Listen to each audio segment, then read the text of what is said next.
Hello, my fellow art nerds, and welcome to the stream highlights for One Point Perspective.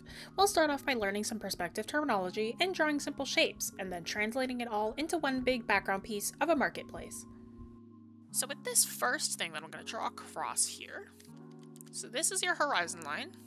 Your horizon line, is that thing, if you've ever looked out on a beach, or if you've seen something like that, right, where the sky meets the water, that's your horizon line, right, what divides it. So if I draw a little tick here, right, that's called your vanishing point. So you can have a ton of vanishing points. We're only going to be talking about one today, right, because it's 1 point perspective, so there's 1 point that everything is going to go towards. So when you have a little dash instead of a dot, right, what you're doing is you're creating a little crosshair for yourself, right, so it's a little bit easier to find that center point. With a dot, it can be a little bit trickier, right, you can get a little bit off-centered sometimes, so this makes it a little more precise. And if you have lines coming from your vanishing point, so these lines are called your perspective guidelines, right? And your perspective guidelines are what make it so it's easier to go back towards that vanishing point. You need to make sure that every angle is going back towards that vanishing point, right? Because then it might look a little bit off or a little bit wonky. And if you're not working digitally, then working with a ruler is your best bet. The very common thing that people like to draw in perspective is boxes, right? So let's draw some boxes.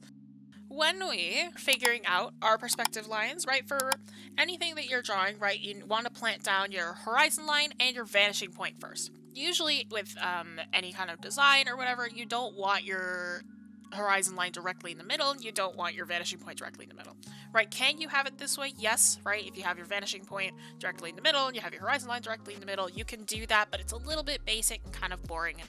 Right, so I'm going to have my horizon line really low this time with my vanishing point or off to the right. Right, but when we're drawing boxes in 1 point perspective, what you first most likely want to do is figure out one of the sides. So if I'm going to make a rectangle, right, just use the shape tool. So you notice how the height and the width of this one face are completely horizontal and vertical, right? There's no difference. There's no, perspective added onto that.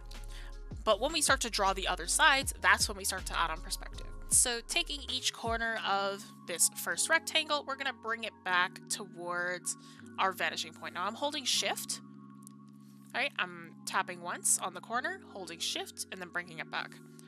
So all of these sides are going back towards this vanishing point. You notice how I said everything must recede back towards the vanishing point? We need to make sure that all of these sides are going back towards it. And that's when I can draw my next sides back in that are also completely horizontal and vertical. So if I use a darker color, let's do a wider one that's directly above the vanishing point.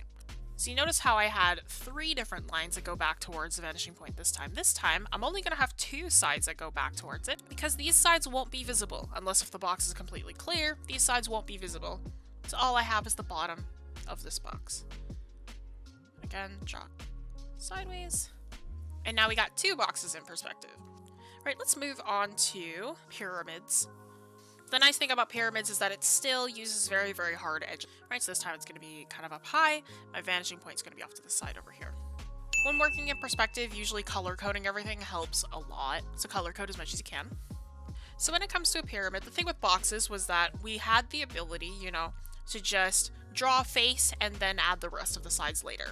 This time, because a pyramid usually, the square side is on the bottom, right? We're going to have to draw the square in perspective first.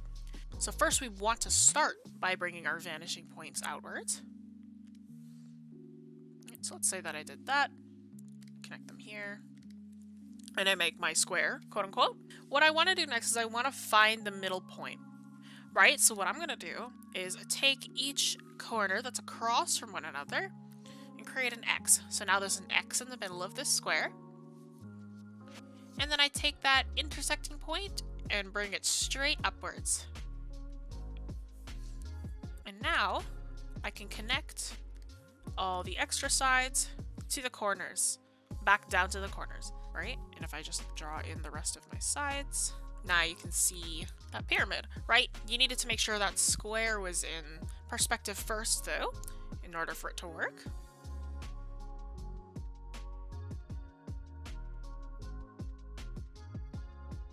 So you notice that when my horizon line is higher up it looks like we're looking down on these pyramids, right? But you notice when my horizon line is lower down, it looks like we're looking up at these boxes, right? So when your horizon line is higher up, it makes everything look small, so it becomes a bird's eye view.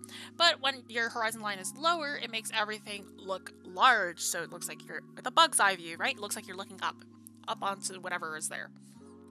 We're going to do circles in perspective. And if you can do circles, then you can do cones.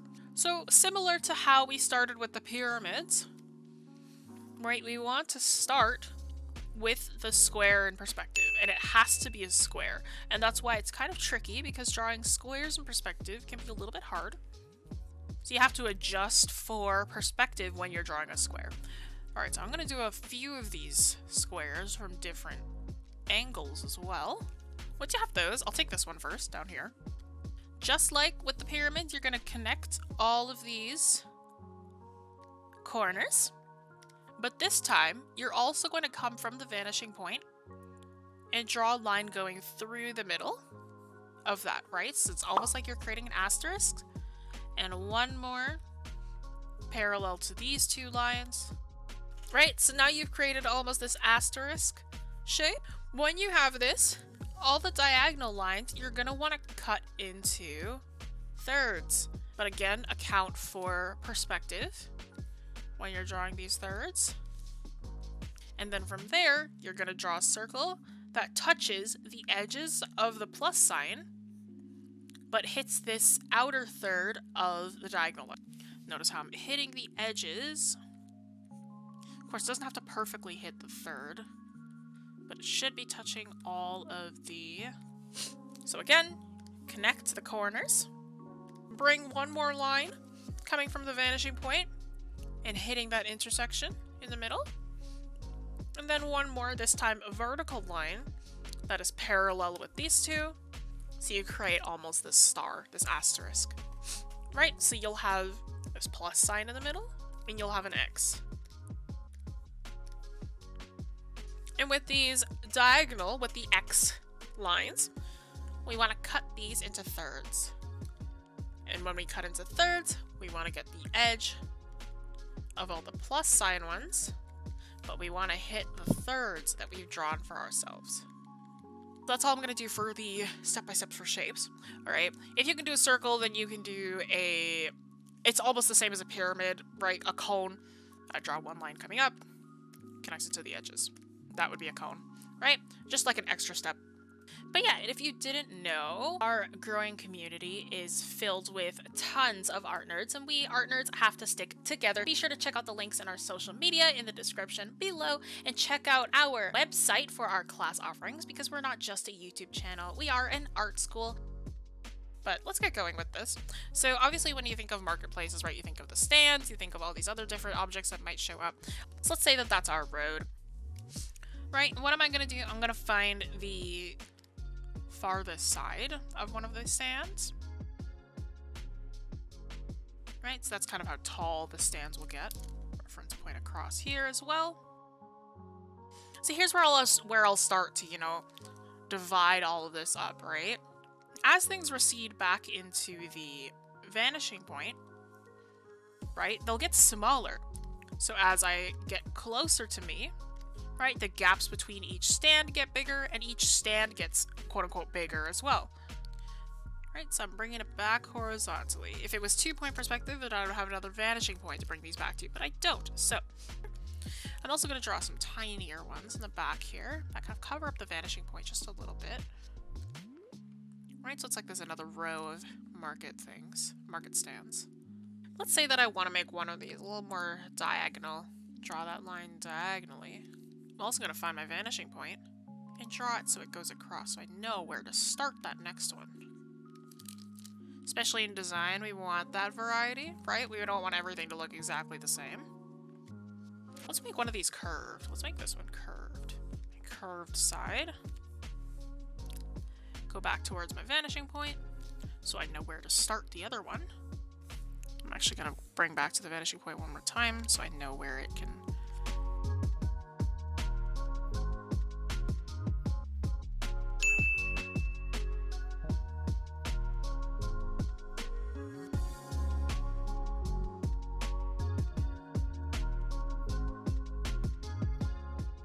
here's where we start to add in more of the embellishments, right? I've already started, but this is where I'm going to create a new layer again. And this is where all the cosmetic stuff starts to happen. Oh, here's an easy trick to know whether something should be curving down or curving up, right? If it is above the horizon line, it needs to curve upwards. If it's below the horizon line, it needs to curve downwards. Because in this case, we're looking upwards. So if we had a pipe, right? If I drew a pipe real quick, right? It'd be curving upwards because it's above the horizon line. And slowly, as we get closer and farther away, like that, the curve will change, right? You notice how I'm not, especially with this sketching portion, you notice how I'm not zooming in at all?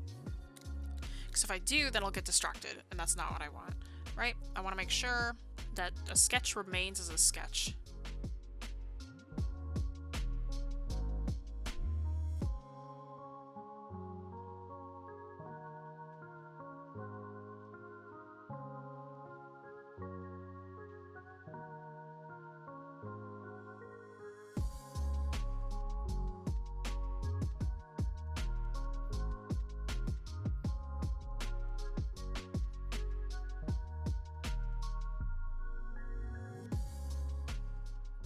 Right, so especially with backgrounds, you want to have that kind of hierarchy where some lines are very thin, some lines are very thick, so you can tell what's in the foreground, what's in the middle ground, what's in the background.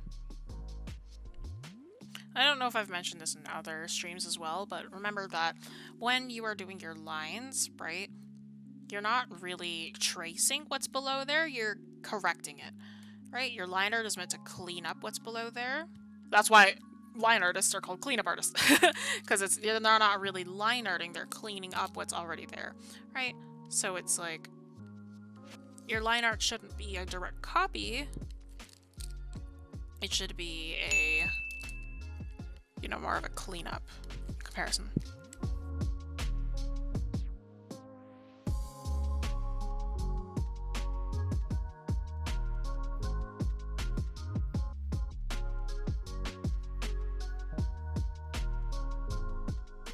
If I was to add a person, it all depends on where I put them with the horizon line, right? So if my horizon line is here, right, say if I had like a person at full height, maybe like here-ish, yeah. If I had a person here, right, I would have to notice where the horizon line kind of lines up on the body, right? So it kind of lines up with this pelvis area. So the next person, I would have to draw larger, obviously, but it would also have to line up with their pelvis. You could also, another way you could do it is like figure out where the top of the head is. Draw a horizon line that way. Right? Kind of find the top of the head, find the bottom of the head, and the height would be skewed based on that.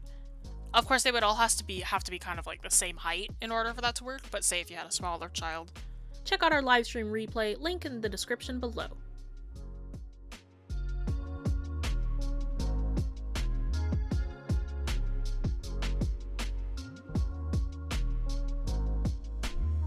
If you liked what you saw, be sure to hit that like button and subscribe so you never miss an upload. Join our art community with the links down below. If you'd like to support the channel and the creation of free arts education, become a member on Patreon for working files, behind-the-scenes posts, and discounts on our class offerings. If you enjoyed this video, here's a couple other videos you can check out next.